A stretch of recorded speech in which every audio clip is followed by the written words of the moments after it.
As an indie developer with a limited budget, the advantages of being able to draw base assumptions with the building blocks of a platforming game, or even a video game in general, are monumental. A developer could spend weeks or even months exploring all the different permutations of, say, a camera in a side-scrolling platformer.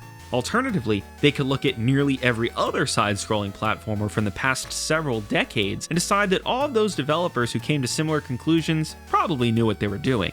These fundamentals aren't hard and fast rules, and sometimes breaking convention is good, but if that's not your goal as a developer, it's probably not worth the time and resources. This applies to any art form.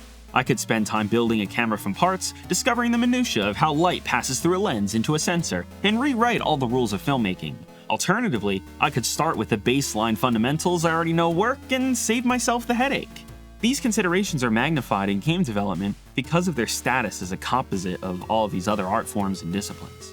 This extends beyond the basics, however. A lot of platformers, indie platformers in particular, can be bundled into little groups that give players a sort of base understanding of the kind of goals they want to achieve. Freedom Planet is a Sonic-like game, emphasizing high-speed gameplay with quick decision-making and a load of branching paths.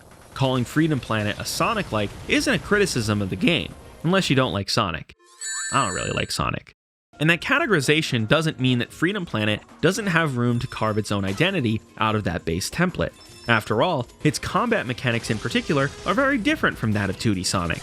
But what Freedom Planet stands to gain by being compared to Sonic is that to folks who have already played Sonic and enjoyed Sonic, Freedom Planet feels safe. On the development side, just like with its camera, a lot of the core gameplay questions for a Sonic-like game can be answered by simply recognizing that if a particular mechanic already worked in Sonic, it has a high likelihood of working here. And on the marketing side, word of mouth for a game like Freedom Planet becomes a whole lot easier when many of its core tenets as a game can be simplified to, it's like Sonic. There are numerous other examples of indie platformers just like this, which take from their influences more or less heavily depending on the type of games they were trying to make. Pizza Tower is a lot like Wario Land, Kaze and the Wild Masks is a lot like Donkey Kong Country, Bloodstained Ritual of the Night is a lot like Castlevania Symphony of the Night.